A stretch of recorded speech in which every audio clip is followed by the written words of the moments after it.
ॐ ज्ञानतिमिरान्धस्य ज्ञानञ्जनशलाकया चक्षुरुन्मिलितं येन तस्मै श्रीगुरुवे नमः। नमो विष्णुपादाय कृष्णप्रेष्ठाय भूतले श्रीमते भक्तिवेदान्त स्वामिनिति नामिने।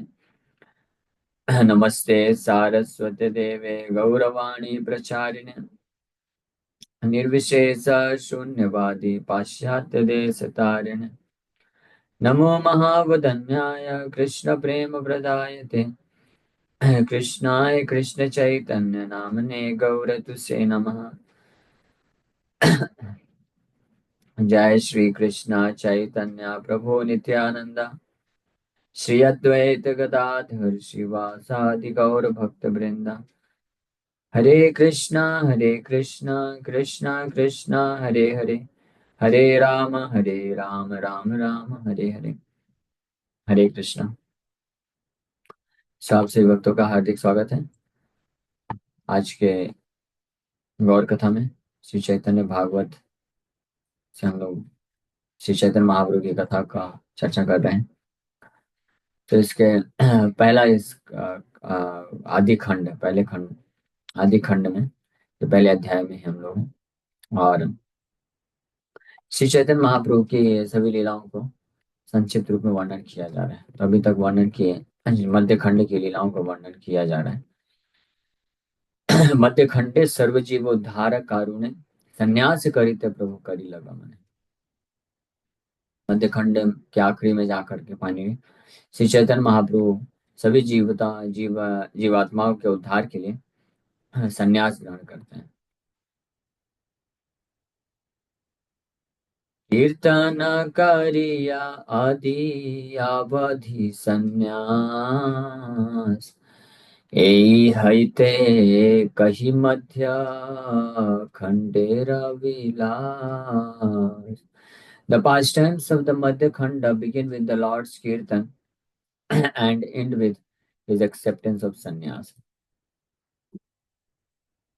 तो आदि खंड की लीलाएं श्री चैतन्य महाप्रभु का जन्म अवतरण से लेकर के और जब तक गया जाते हैं, गया जाने तक की लीलाओं का वर्णन आदि खंड में किया गया है, जो कि लगभग 20 वर्ष की उम्र तक श्री चैतन्य महाप्रभु किए।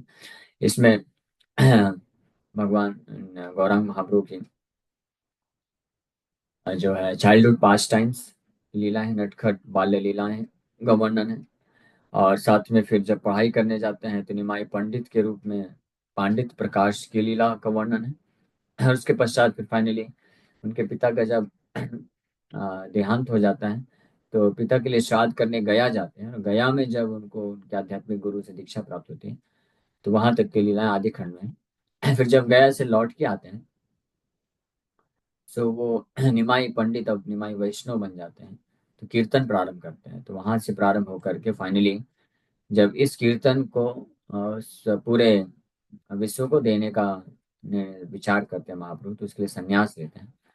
तो ये जो लीला है ये लगभग 4-5 वर्ष की लीलाएं, 24 वर्ष में संन्यास लिए, तो ये मध्य खंड की लीलाएं कहलाती हैं। उसके बाद संन्यास लेने के उपरांत जब तक महाप्रभु रहे तो वो शेष लीलाएं 24 वर्षों की वो अंत्य खंड में उसका वर्णन है, जिसका विस्तार से वर्णन चैतन्य चरितमृत में है। लेकिन अंत्य खंड में कवि वृंदावन दास ठाकुर कुछ कुछ विशेष लीलाओं का वर्णन करते हैं। मध्य खंडे आछे यार कत कोटि लीला वेद व्यास वणिबेना से सकल खेला। तो वृंदावन दास ठाकुर बोल रहे हैं कि मैंने तो मध्य खंड की कुछ लीलाओं का ही वर्णन किया है, जो बहुत 1% भी नहीं बोल सकते हैं, 1% से भी बहुत कम।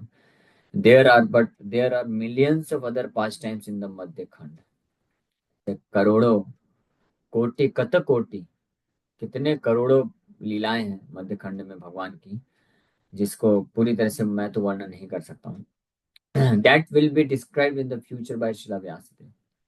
शिला व्यासदेव भविष्य में उन लीलाओं का वर्णन करेंगे। So after hearing from Sri Ishwar Puri, the Lord inaugurates the congregational chanting of the holy names. These pastimes up to his acceptance of sannyas and leaving Navadip are described in the Madhya Khanda. The Lord has unlimited pastimes apart from those described in this book. Obviously, they will describe those pastimes in the future. But if one wants to create imaginary pastimes of the Lord that are mixed with rasabhas and opposing sastric conclusions, that is offensive and must be rejected by the followers of Vyasdev. वैसे अनेकों लीलाओं का वर्णन व्यासदेव जी आगे भविष्य में करेंगे.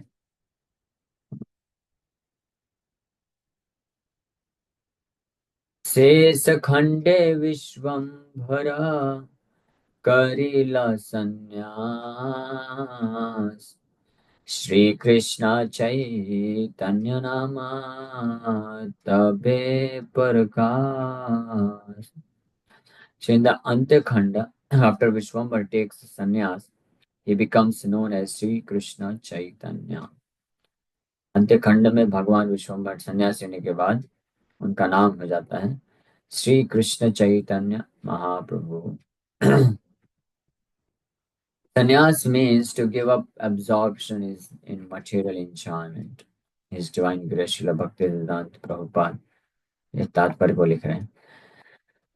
तो संन्यास का अर्थ बता रहे हैं. संन्यास श्री कृष्ण चैतन्य महाप्रभु के रूप में महाप्रभु जाने गए संन्यास. आफ्टर संन्यास, संन्यास का अर्थ होता है कि भौतिक इंद्र तृप्ति की भावनाओं को त्याग देना, वो असली संन्यास.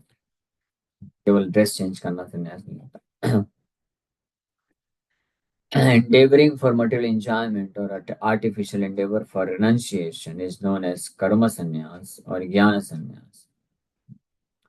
Endeavoring for material enjoyment or artificial endeavor for renunciation, उसको कर्म संन्यास या ज्ञान संन्यास कहते हैं. Although Sriman Mahaprabhu displayed his sannyas pastimes like a jnani, his aim was to perform the activities of a three-dandi sannyasi, as mentioned in the 23rd chapter, 11th canto of Srimad Bhagavatam.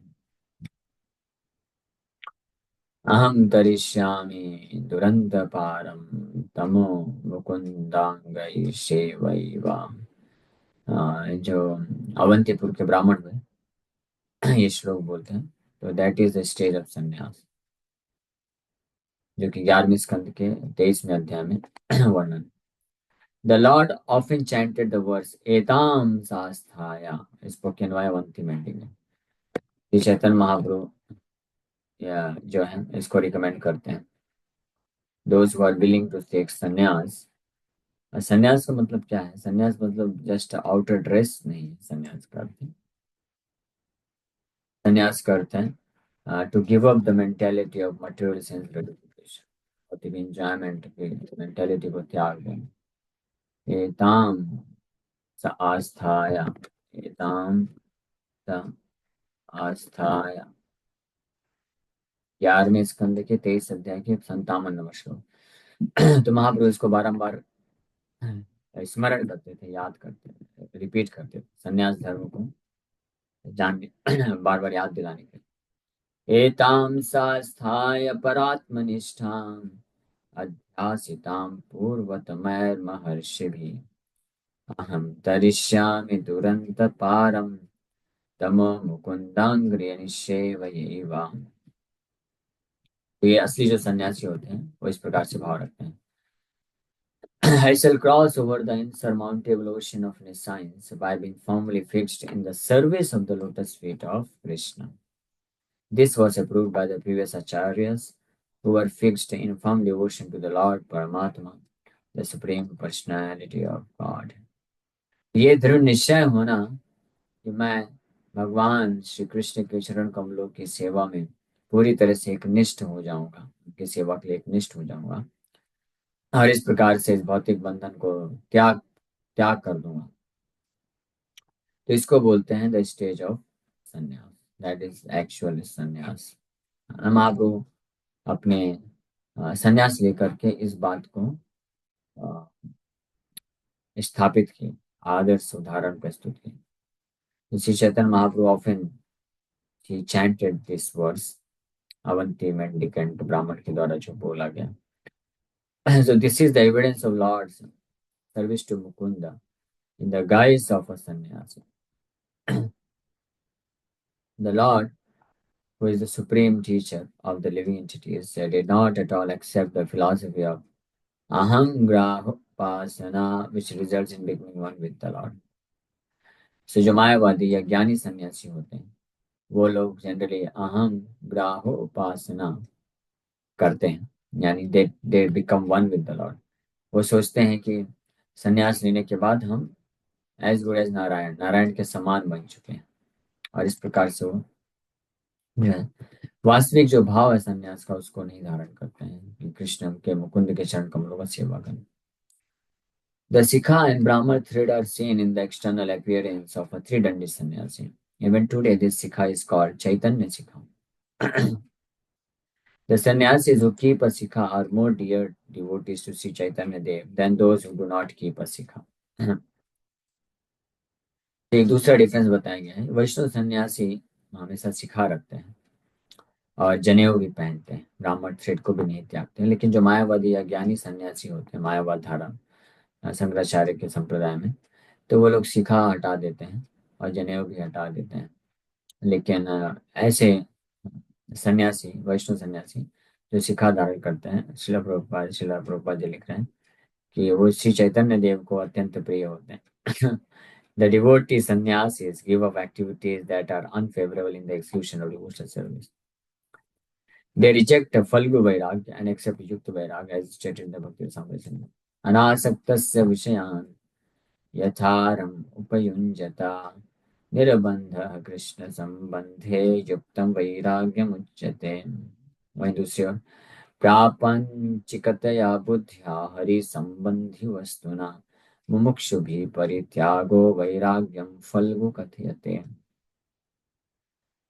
तो जो असली सन्यासी होते हैं वैष्णव सन्यासी, वो हर वो वस्तु व्यक्ति स्थान परिस्थिति जो कृष्ण की सेवा में लग सकती है तो उसको कृष्ण की सेवा में लगाते, उसको त्यागते नहीं. इसलिए वो युक्त वैरागी कहलाते हैं. युक्त मतलब भगवान से जुड़े हुए. जो मायावादी या ज्ञानी सन्यासी होते हैं वो इस भौतिक संसार की वस्तुओं को जो है भौतिक संसार को माया समझ करके केवल त्याग देते हैं. और हरि संबंधी वस्तु ना, यानी ये सब भौतिक संसार हरि से संबंधित है, तो इसका त्याग कैसे किया जा सकता है? ये हम भोग नहीं सकते हैं, लेकिन हमको इसको कृष्ण के सेवा के लिए इस्तेमाल करना चाहिए, तो युक्त वैराग्य. और जो लोग केवल त्याग देते हैं सब कुछ, उनको फल्गु वैरागी बोला जाता है. फल्गु मतलब insignificant renunciation, not complete and proper renunciation. शेष खंडे सुनि प्रभुर शिखर मुंडना विस्तार करिला प्रभु अद्वैत ग्रंथ. सो अंत्य खंड में अद्वैत प्रभु अद्वैत आचार्य बहुत फूट फूट कर रोते हैं जब उनको सुनने में मिलता है कि श्री चैतन्य महाप्रभु अपना सिर जो है हेड शेविंग कर लिया. यह saved his shikha and hair, अपना शिखा और बाल को शेव कर देते हैं महाप्रभु. जिससे बहुत दुख प्राप्त करते हैं द्वैताचार्य और सभी नवद्वीप वासी भी. शेष खंडे सचे दुखा अकथ्य कथन चैतन्य प्रभावे सबार रशीला जीवाना. तो अद्वैताचार्य के बारे में तो कुछ वर्णन कर सकते थे, इसलिए कर दिए. बोले कि महाप्रभु का संन्यास लेने के पश्चात जब हेड शेविंग किए तो अद्वैताचार्य को इतना दुख हुआ, ही क्राइड प्रोफ्यूसली.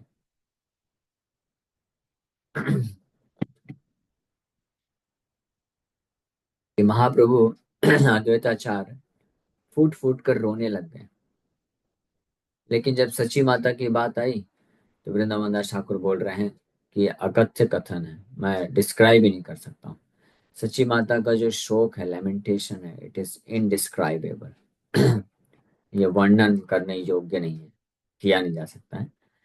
लेकिन उस स्थिति को जरूर झलक दिखाएंगे जब हम मध्य खंड के अंतिम अध्याय में पहुंचेंगे। तो सच्ची माता जब उनको यह पता चलता है कि उनके पुत्र निमाई पंडित संन्यास लेने वाले हैं, तो वो पूरी तरह से she becomes just like statue. और उस दिन के बाद सच्ची माता रात को सोती नहीं थी। उनको डर लगता था कि निमाई विश्वम्भर कभी भी रात को भी जा सकता है। और जिस जिस दिन आखिरी रात थी, तो निमाई सब नवद्वीप वासियों को बैठा करके ये बताए कि मैं संन्यास लेने वाला हूँ। और बोले यार, यदि आमा प्रति स्नेह ठाको सभाकर, मेरे प्रति स्नेह है तो आप सब लोग कृष्ण व्यतिरिक्त वार्ता ना कहिए यार। लेकिन ये नहीं बताया कि थे कि मैं अगले दिन ही छोड़ के जाने वाला हूँ।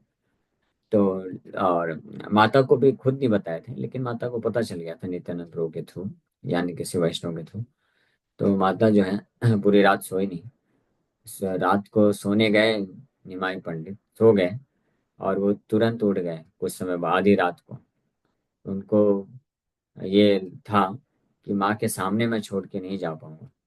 हाँ, और माँ भी नहीं देख पाएगी। तो इसलिए उठ गए, लेकिन डिटर्मिनेशन था ऑलरेडी कि जाना है। तो देखे तो दरवाजे के द्वार पे माँ खड़ी है, और केवल आंख से आंसू धारा बह रहा है, रो रही है। तो जब उठ के आए निमाई, तो माँ समझ गई कि अब ये जाने वाले हैं। तो माता कुछ बोल नहीं पा रही। भगवान माँ के पास गए, उनको दंडवत प्रणाम करते हैं, हाथ जोड़ करके 3 बार परिक्रमा करते हैं, और फिर निकल जाते हैं।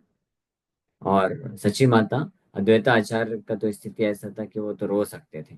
सची माता ना तो रो पाई, ना तो कुछ बोल पाई, बस मूर्ति के जैसे खड़ी रह गई। हाँ, सांस भी नहीं चल रहा था ऐसी स्थिति। तो इसलिए बहुत ही हृदय विदारक ये लीला है। लेकिन आचार्यगण बताते हैं कि ये भौतिक जगत के जैसा नहीं है। भौतिक जगत में भी जब कोई किसी को छोड़ के जाता है, तो एक व्यक्ति जो है आसक्ति के कारण दुख को अनुभव करता है, वो दुख को अनुभव करता है। लेकिन आध्यात्मिक जगत में जिस प्रकार से गोपियां कृष्ण जब छोड़ के गए, और यहाँ पे सच्ची माता जब महाप्रभु संन्यास लेके गए, तो ये जो विरह का भाव है, तो ये एक्चुअली आध्यात्मिक स्तर पे सर्वोत्तम प्रकार का आनंद जो है विरह के उसमें प्रदान करता है। हमारे लिए अभी इनकंसीबल है समझ पाना, but that is what is the version of Acharya. तो भगवान उसको भी रिलीज कराते हैं, क्योंकि उस इस लीला के द्वारा जब भगवान का विरह होता है भक्तों से, तो इस लीला के द्वारा भक्तों के हृदय में भगवान के प्रति जो प्रेम का भाव है, वो कई हजारों लाखों गुना बढ़ जाता है, और इससे भक्तों को और उच्चतम स्तर का दिव्य आनंद प्राप्त होता है। तो शेष खंड में ये सच्चे दुख कथ्य कथन चैतन्य प्रभाव सवार रहीला जीवन। तो सच्ची माता का ऐसा स्थिति था कि वो जीवन नहीं रख सकते थे, but devotees remained alive only by the influence of Shri Chaitanya. Chaitanya Mahaprabhu के प्रभाव से वो जीवित थे। चैतन्य महाप्रभु बोल के गए, जैसे कृष्ण जब ब्रज छोड़ के गए, तो गोपियां, यशोदा मैया, श्रीमती राधा रानी, और गोपियां और सारे ब्रजवासी वो जीवन रखने के लिए योग्य नहीं थे। लेकिन कृष्ण बोल के गए थे कि मैं आऊंगा, इसलिए केवल इसलिए जीवन रखे हुए थे कि अगर कृष्ण वापस आते हैं और हमको प्राप्त नहीं करेंगे, तो कृष्ण को दुख होगा। तो कृष्ण को दुख नहीं मिलना चाहिए, केवल इसलिए आप खुद के दुख को सहन करते हुए वो जीवन यापन करके रखें। तो इसी प्रकार से सच्ची माता, तो mother Sachi Vishnu Priya Devi and the devotees were able to tolerate indescribable distress due to separation from Mahaprabhu only by his mercy। भगवान की कृपा के कारण वो सहन कर पाए और जीवित रह पाए। विष्णु प्रिया माता भी, उनकी महाप्रभु की पत्नी, विश्वम्भर की पत्नी, उनका उम्र मात्र 16 वर्ष था। महाप्रभु संन्यास लेके निकल गए, लेकिन वो भी जीवित जीवन धारण करके रही और निरंतर कृष्ण का नाम जप करती रही। ऐसा बताया जाता है विष्णु प्रिया देवी माता जी वो डेली पूरा 24 घंटे जप करती थी हरे कृष्ण महामंत्र, और एक एक माला जप होने के बाद एक एक राइस का दाना साइड में रखती थी। और at the end of the day दिन के अंत में 24 घंटे में, हाँ, ऐसे नाम जप करते करते जितने माला हो जाते थे उतने चावल के दाने को कुकिंग करके उसी को भोग लगा के उसी को खाती थी बस। डेली का उनका ये था। तो हर प्रकार का इतना कठिन तपस्या करके जीवन यापन किया, ऑलमोस्ट 90 ईयर्स तक। और इस प्रकार से जीवन यापन करते हैं, फिर वापस भगवान के धाम में जाते हैं। सो भगवान की कृपा से वो ये सब कर पाए। शेष खंडे नित्यानंदा चैतन्य दंड भांगी लेना बलरामा परम प्रचंड। जिसका तात्पर्य बड़ा है, कल हम लोग चर्चा करेंगे, समय हो गया। तो शेष खंड की अब लीलाओं का वर्णन धीरे धीरे प्रारंभ कर रहे हैं। अंत्य खंड या शेष खंड दोनों एक ही बात है। तो सबसे पहली लीला तो यही हुई अंत्य खंड में कि महापुरुष संन्यास लेकर के निकल पड़े। और इमीडिएटली उसके बाद फिर दूसरी लीला होती है कि इन the Antya Khanda the most powerful Shri Nityananda Ram breaks lord Chaitanya sannyasa danda. एक बहुत ही रहस्यमय लीला है कि श्री नित्यानंद प्रभु चैतन्य महाप्रभु का संन्यास जो डंडा है उसको तोड़ देते हैं। महाप्रभु बहुत गुस्सा करते हैं अपेरेंटली, लेकिन वास्तव में आचार्यगण बताते हैं ये जो है नित्यानंद प्रभु ने जो किया बिल्कुल सही किया। हाँ, उसका कुछ रीजन है। क्या रीजन, एग्जैक्ट रीजन कोई नहीं जानता, कोई नहीं बता सकता, वो उन दोनों के बीच की बात है। नित्यानंद प्रभु और चैतन्य महाप्रभु ही जानते हैं। It can not be describe. तो लेकिन ये एक लीला होती है, महाप्रभु बहुत क्रोधित होकर के फिर जो है आगे निकल जाते हैं, पीछे छोड़, इन लोग को पीछे छोड़ देते हैं। तो इसका तात्पर्य हम लोग कल पढ़ते हैं। अभी यहीं पे विराम करते हैं। Thank you very much. Hare Krishna Krishna Krishna Hare Hare, Hare Ram Ram Ram. Yes, किसी वक्त का कोई प्रश्न है? प्रभु जी, आपने जैसा बताया कि सच्ची माता नाम जप करती हैं, उसी तरह साधारण जीवात्मा जब नाम जपने बैठता है तो ये माया देवी कैसे खींचने चली जाती हैं, मतलब क्यों आती हैं रुकावट डालने? माया देवी को आने का जरूरत नहीं रहता है, हम माया देवी के पास ही हैं। कृष्ण और माया साथ साथ में है। कृष्ण की परछाई है माया। तो जहाँ पे कृष्ण है वहां पे माया नहीं है, और जहाँ पे माया है वहां पे कृष्ण नहीं है। सिंपल सी बात है। जैसे मान लीजिए, ये तो वही बात हुई, जैसे कोई स्टूडेंट है, वो बोलता है कि मैं तो पढ़ना चाहता हूँ लेकिन ये अंधेरा क्यों आ जाता है। अंधेरा नहीं आना चाहिए ना, तब तो मैं पढ़ाई कर पाऊंगा। तो अंधेरा आता नहीं है, आप लाइट ऑफ कर देते हो इसलिए अंधेरा आ जाता है। अंधेरा आता नहीं है, लाइट ऑफ होने पे अंधेरा वहीं पे रहता है। लाइट के जलने पे अंधेरा प्रकट नहीं हो सकता है, अंधेरा दूर चला जाता है। लेकिन लाइट ऑफ किया, इमीडिएटली अंधेरा उपस्थित है। तो इसी तरह से कृष्ण सूर्य के समान है। तो जैसे कृष्ण को अगर हमने स्विच ऑफ कर दिया, कृष्ण की तरफ हमारा रिलेशनशिप, तो इमीडिएटली माया इज रेडी। अंधकार, माया है अंधकार। कृष्ण सूर्य सम माया है अंधकार, जहाँ कृष्ण तहाँ नहीं मायर अधिकार। जहाँ पे कृष्ण वहां पे माया का अधिकार है ही नहीं। सो अगर हम लोग हमेशा कृष्ण को स्मरण करेंगे, कृष्ण को रखेंगे अपने जीवन के केंद्र बिंदु में, तो माया का अधिकार नहीं है। जिस क्षण हम कृष्ण से दूर जाते हैं उसी क्षण हम माया में रहते हैं। So there is only two option, ये दो ही ऑप्शन हमेशा रहता है जीवन में, या तो कृष्ण या तो माया। दोनों एक साथ नहीं रह सकते। जैसे लाइट लाइट और अंधकार, प्रकाश और अंधकार एक साथ नहीं रह सकते। या तो अंधकार हो गया तो प्रकाश होगा।